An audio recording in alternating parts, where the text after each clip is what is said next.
We've got some disappointing Marvel news about Avengers Doomsday and the future of Spider-Man in the MCU, but luckily we have some great DC news about the next Superman movie and even an exciting update about Markiplier's next movie. Let's get into all of it. So let's start with a few of the disappointing Marvel news. The first one is Halle Berry, who plays Storm in the original X-Men movies, has confirmed once again that she is not going to be in Avengers Doomsday, but she's left the door open saying that while I'm sad I won't be in Doomsday this round, there are other rounds and I would love to do that in a heartbeat. And she's currently going around doing interviews on a press tour with Chris Hemsworth for another new movie they're in, and Chris Hemsworth actually talked about the fact that he wants Storm and Thor to team up in the future of the MCU, specifically Avengers Secret Wars. He said, I think Thor would be like, oh, we're the same. We have something in common, the incredible wielding power of the weather patterns talent. I'm going to make sure Halle Berry's in the next one. Now, yes, I know that all Marvel actors deny being in an upcoming film if it's not officially confirmed, but I kind of believe that Storm or Phoenix aren't going to be in Avengers Doomsday, which is kind of odd because they were the only two original Fox X-Men that weren't in that first cast announcement for Avengers Doomsday. It seems very weird to just leave two of the main X-Men off the cast announcement list if they were also going to be in the movie, because it's not really going to be like a big surprise going forward if they are. It just seems like a weird decision. But seeing Storm in Secret Wars actually wielding Thor's hammer Jonathan would be peak. Switching over to some Spider-Man related news, Vincent D'Onofrio, who plays Kingpin, says that there are still rights issues that prevent him from appearing as Kingpin in a Spider-Man film, and he said, I think I'll just have to wait until they have the rights to my character and they put me in one of those movies and then I'll figure it all out. We know this was a thing in the past that he was only allowed to be in like Marvel TV shows, which is why he was in Netflix, but I thought by this point the fact that Marvel has their new Daredevil Born Again TV show, like Marvel literally has Kingpin being the mayor of New York City in the MCU, but they're still technically not allowed to fully use him in a movie. That's kind of insane. You would think, especially with the Spider-Man films, since those are partially made by Sony,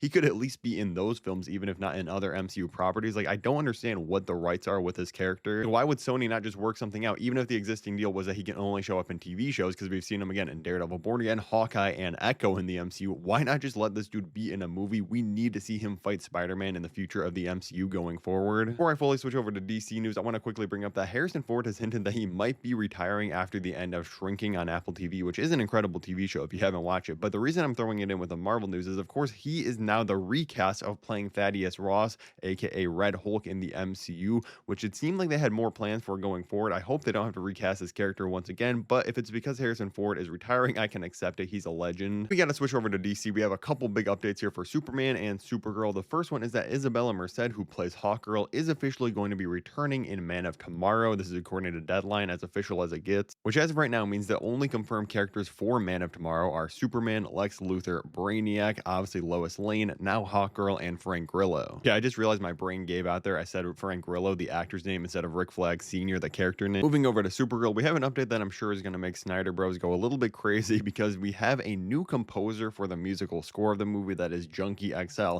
And if you don't know who this is, he worked on the score for Batman vs Superman, and he also did other movies like Mad Max Fury Road. Oddly, the same exact thing happened with Superman. Like, we had an original composer announced for the score, and then they kind of got replaced very late into the production of the movie. So I don't know what keeps happening with the score, if there's just like creative differences or something, but the Superman score ended up being amazing. So hopefully this guy can cook too, because obviously Batman vs Superman is terrible, but it's not the fault of the musical score. Like I said, I want to throw in an update about Markiplier's movie in here, because if you're unaware, obviously he's one of the biggest YouTubers on this platform, and his movie Iron Lung has been performing incredible at the box office. It's closing in on $30 million this weekend, and he says that the success of this movie has been getting him some major calls from some major studios, but his plan is to keep going on his own and evolving on a filmmaker, just producing and distributing things on his own level. You really have to respect this. I'm sure some of the studios are probably things like Neon and Blumhouse that kind of make these lower budget horror films, but they're probably still offering him a lot more money than what he worked with on Iron Lung, and he's just turning that down because he wants to be able to make what he wants to make, do it with his full creative control, and honestly, I really respect it. Now, if you want to hear about when we're going to get the first trailer for Avengers Doomsday and Spider-Man Brand New Day, plus some crazy story leaks about Avengers Doomsday, click the video above my head right now to see all that, and thank you so much for watching.